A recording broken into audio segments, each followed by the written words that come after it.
Mini Sudha మరొక వీడియోతో మీ ముందుకు వచ్చేసాను. ఈ రోజు మనం ఈజీగా రొయ్యల పకోడీ ఎలా చేయాలో చూద్దాం. ముందుగా ఈ పకోడీకి కావలసిన పదార్థాలు: పావు కేజీ రొయ్యలు. నేను దీన్ని చక్కగా శుభ్రంగా పసుపు ఉప్పుతో కడిగి పెట్టుకున్నాను.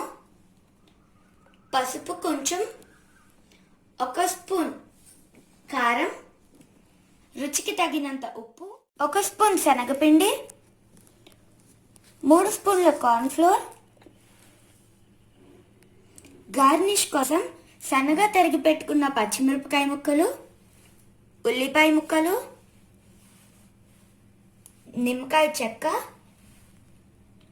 1 స్పూన్ మసాలా పొడి, డీప్ ఫ్రై కోసం ఆయిల్, కరివేపాకు. ఇప్పుడు తయారీ విధానం చూద్దాం. ముందుగా ఈ గిన్నెలో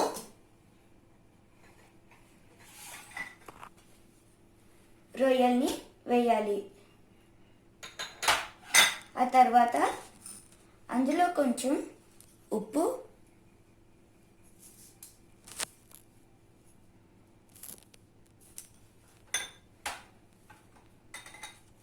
కారం,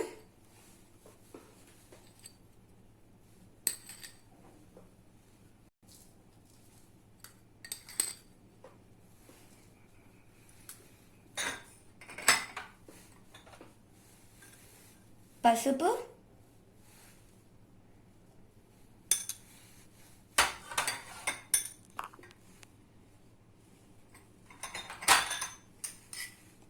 అల్లం వెల్లుల్లి పేస్ట్,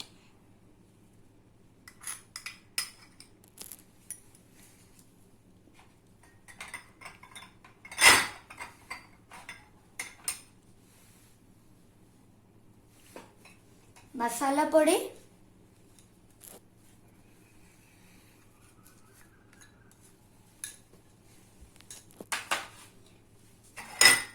శనగపిండి,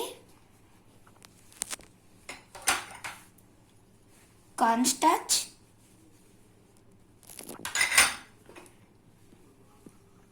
నిమ్మ చెక్క వేసి బాగా కలపాలి.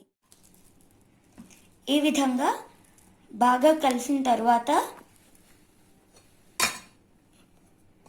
మూత పెట్టి అరగంట సేపు పక్కన పెట్టాలి. అరగంట సేపు అయిపోయింది కదా ఫ్రెండ్స్. ఇప్పుడు మూత తెరిచి చూద్దాము. చూసారు కదా ఫ్రెండ్స్, ఎంతో చక్కగా మ్యారినేట్ అయింది. ఇప్పుడు స్టవ్ మీద నేను ఒక బాండీ పెట్టుకున్నాను. అందులో డీప్ ఫ్రైకి సరిపడా ఆయిల్ని కూడా వేసుకున్నాను. ఈ ఆయిల్ బాగా కాగిన తర్వాత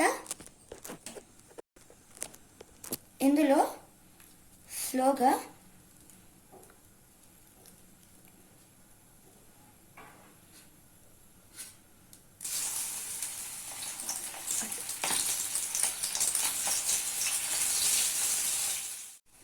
ఈ విధంగా ఒక్కొక్కటిగా జాగ్రత్తగా వేసుకోవాలి.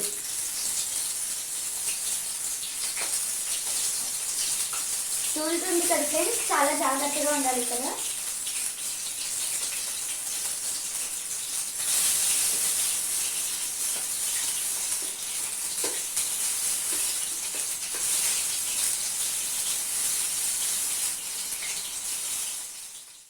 ఈ విధంగా చక్కగా వేగుతుంది కదా ఫ్రెండ్స్.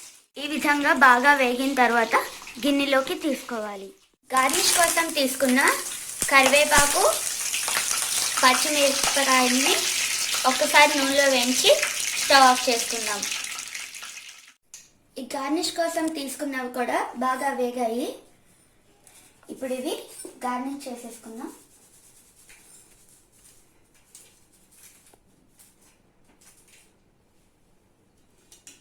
చూసారు కదా ఫ్రెండ్స్, ఎంతో చక్కగా రెడీ అయిపోయాయి. ఎంతో చక్కగా రొయ్యల పకోడీ రెడీ అయిపోయింది. ఈ వీడియో కనుక మీకు నచ్చినట్లయితే లైక్ చేయండి, షేర్ చేయండి, కామెంట్ చేయండి. సబ్స్క్రైబ్ చేయడం మాత్రం మర్చిపోవద్దు ఫ్రెండ్స్. మరొక వీడియోతో మీ ముందుకు వచ్చేస్తాను. Bye friends.